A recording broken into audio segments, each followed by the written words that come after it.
మా ఛానల్కి స్వాగతం. చూస్తున్న వీక్షకులకు ప్రేక్షకులకు ప్రియ కాళభైరవ భగవద్బంధులకి స్వాగతం పలుకుతూ మమ్మల్ని ఎంతగానో ఆదరిస్తూ ఉండబడినటువంటి ప్రియ సోదరీమణులకు, సనాతన ధర్మ సంరక్షకులకు, జ్యోతిష్య అభిమానులకు అందరిపైనను ఆరోగ్యకారకుడైనటువంటి సూర్యనారాయణ స్వామి వారికి ఆశీస్సులు ఉండాలని కోరుకుందాం. 30 సంవత్సరాల తర్వాత రవి భగవానుడు శని స్వక్షత్రమైనటువంటి కుంభరాశిలో శని అక్కడగా ఉండబడినటువంటి శని చేత రవి 30 సంవత్సరాల తర్వాత కుంభరాశిలో సంచారం చేయడం జరుగుతుంది. ఆరోగ్యకారకుడు సూర్యుడు, అనారోగ్యకారకుడు సూర్యభగవానుడు కలిపి ఏకరాశిలో సంచారం చేస్తున్నప్పుడు ఎవరికి ఎలాంటి ఆరోగ్య పరిస్థితులు లేకుండా సంపూర్ణ ఆరోగ్యాలు ప్రసాదించాలని కోరుకుందాం. 14/2/2024 నుండి 14/3/2024 వరకు రవి భగవానుడు కుంభరాశిలో సంచారం చేయడం జరుగుతుంది. సింహరాశి వారికి కుంభరాశిలో రవి మరియు శని సంచార స్థితి 30 సంవత్సరాల తర్వాత అక్కడ సంచారం ఇవ్వడం, సప్తమ స్థానంలో అవ్వడం వలన వివాహము, వాహనము, యోగము, నూతన వస్తువులు క్రయ విక్రయాలలో స్వల్పమైనటువంటి ఆటంకాలు, డాక్యుమెంట్స్ సక్రమంగా లేకపోవడం కానీ, మీరు వాహన ప్రయాణం చేసేటువంటి కాల సమయంలో స్వల్పమైన ఇబ్బందులు గురే అవకాశాలు ఉన్నాయి. కనుక మితిమీరిన వేగంతో వెళ్లకుండా తగు స్పీడ్లో వెళ్ళడము, ట్రాఫిక్ సిగ్నల్స్ని మీరు పాటించగలిగినట్లయితే అనేక రకాల సమస్యలను నుంచి దూరమయ్యే అవకాశం ఉన్నాయి. ప్రేమికుల మధ్య, సన్నిహితుల మధ్య స్వల్పమైన ధనపరమైన చిక్కులు వచ్చే అవకాశాలు ఉన్నాయి. కనుక మీ విలువైనటువంటి ల్యాప్టాప్లు కానీ, ఫోన్లను కానీ లావాదేవీల విషయంలో గుప్తంగా ఉండడం చాలా యోగదాయకం అని చెప్పి గమనించాలి. 30 సంవత్సరాల తర్వాత కుంభరాశిలో శనిచేత రవి సంచారం చేయనప్పుడు వ్యక్తిగతమైనటువంటి ఆరోగ్యకారకుడు, అనారోగ్యకారకుడు, ధర్మ శిక్షణ కారకుడైనటువంటి ఇద్దరు ఒకే రాశిలో ఉండడం వలన కొన్ని స్వల్పమైనటువంటి ఇబ్బందులు ఉండే అవకాశాలు ఉన్నాయి. ఇలాంటి కాల సమయంలో 4 శనివారాలు ఉప ఆవాసం చేసి నేల మీద పడుకోవడం, తెల్లటి నువ్వుల పచ్చడి తినడం, 4 ఆదివారాలు మద్యమత్తు మాంసాలకు దూరంగా ఉండడం వల్ల ఎలాంటి దోషాలు లేకుండా మనల్ని సంపూర్ణంగా ఆయురారోగ్యాల్ని ప్రసాదించడం జరుగుతుంది.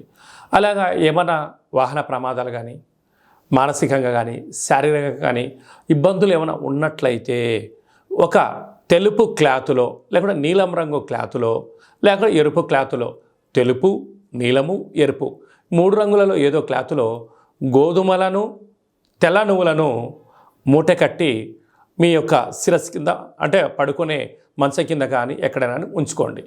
ఆ 2వ రోజు వీటిని తీసుకుని వెళ్ళి గోమాతకు కానీ, ప్రవహించే నీటిలో కానీ సమర్పించండి. ఎలాంటి ఇబ్బందులు ఉండవని చెప్పి గమనించాలి. ఇంకనూ మనము అధికంగా సూర్య భగవాను యొక్క ఆశీస్సులు పొందగలగాలి అన్నట్లయితే ఈ యొక్క పాత్ర కంచు పాత్ర, మనకు రాసులు 12 ఎలా ఉంటాయో 12 రాసులు ఇందులో అచ్చు వేయడం జరుగుతుంటుంది. అలాగా మనం పూజ చేసిన తదనంతరము ఒక్కసారి ఇలా శబ్దం చేసినట్లయితే ఓంకార శబ్దం రావడం జరుగుతుంటుంది. ఇలాగా ఓం కాళభైరవాయ నమః, ఈ శబ్ద తరంగాల ద్వారా మనిషి శరీరంలో ఉండబడినటువంటి ఆ సచక్రాలు వికసింపచేసి ఆరోగ్యకారకుడైనటువంటి సూర్యభగవాన్ యొక్క ఆశీస్సులు పుష్కలంగా ఉంటాయని చెప్పి గమనించగలగాలి. కనుక మీ గోత్రనామాలు పంపించినట్లయితే మన యొక్క దేవాలయంలో ప్రతిరోజు సూర్య నమస్కారాలు, సూర్య అరుణ హోమాలు, రుద్రాభిషేకం జరుగుతూ ఉంటుంది. అలాగనే మీకు కాళభైరవ హోమం చేయించి ఈ యొక్క అక్షయ పాత్రను మీకు అందజేయడం జరుగుతుందని చెప్పి గమనించాలి. మీ వ్యక్తిగత జాతకం తెలుసుకోవాలనుకుంటున్నారా? మీ యొక్క పేరు, పుట్టినటువంటి తేదీ, నెల, సమయం, సంవత్సరం రాసి మీరు వాట్సాప్లో పంపించినట్లయితే సంపూర్ణంగా 100 సంవత్సరాల జాతకాన్ని రాసి పంపించి మీరు పుట్టినప్పుడు గ్రహ గమనాలు ఎలా ఉన్నాయి, ప్రస్తుతం ఎలా ఉన్నాయి, రాబోయే కాలంలో ఎలా ఉండబోతున్నాయో సవివరంగా సంపూర్ణంగా తెలియజేయడం జరుగుతుంది. చాలామందికి డేట్ ఆఫ్ బర్త్లో లేనటువంటి వారికి మీ పేరు యొక్క మొదటి అక్షరాన్ని అనుసరిస్తూ మీ యొక్క ముఖ కవళికలను ఒక ఫోటోను పంపించగలిగినట్లయితే హస్త సాముద్రికం ద్వారా, గవ్వల శాస్త్రం ద్వారా, రమణ శాస్త్రం ద్వారా మీకు భూత, భవిష్యత్, వర్తమానాన్ని తెలియజేయడం జరుగుతుంది. అలాగా మీ అబ్బాయి కానీ అమ్మాయికి కానీ తరచూ వివాహ ప్రయత్నం చేస్తూ ఉన్నా ఎందుకు కుదరట్లేదు, జాతకంలో ఎలాంటి యోగాలు ఉన్నాయి, ఎలాంటి దోషాలు ఉన్నాయో తెలియజేయడం జరుగుతుంది. వధూవరుల జాతకాలను పరిశీలించి వీరిద్దరి యొక్క కలయిక ద్వారా ఎంతటి ఐశ్వర్యం యోగ భాగ్యాలను ముందే తెలుసుకునే ప్రయత్నం చేయండి. అలాగే గతంలో వివాహమైన దంపతులు తరచూ గొడవ పడుతున్నారా? చిన్న చిన్న విషయాలకు సఖ్యతగా కుదరట్లేనట్లయితే మీ యొక్క పేర్లను పంపించినట్లయితే పిల్లలో స్వల్పమైన మార్పులు చేయడం వలన మీరిద్దరూ భార్యాభర్తలు పార్వతీ పరమేశ్వరులాగా ఉంటారని చెప్పి గమనించాలి. అందరిపైన ఆరోగ్యకారకుడైనటువంటి సూర్యనారాయణుడు, అనారోగ్యకారకుడైనటువంటి సూర్య భగవాను చేత కలిసినటువంటి శని భగవాన్ యొక్క ఆశీస్సులు అందరిపైన చల్లని చూపులు చూడాలని కోరుకుంటూ ఆశీర్వచనం. ఓం శతమానం భవతి శతాయు పురుష సతేంద్రియ ఆయుష్యేవేంద్రియే ప్రతిష్టతి.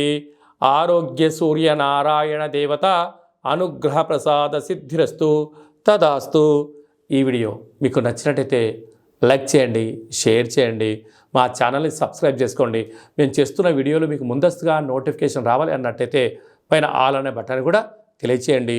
మీరు ఎవరి క్షేమాన్ని అయితే కోరుకుంటున్నారో అంటే మీ క్షేమాన్ని ఎవరైతే కోరుకుంటున్నారో వారికి ఈ యొక్క వీడియోని షేర్ చేసి భగవంతుడి యొక్క ఆశీస్సులు పొందండి.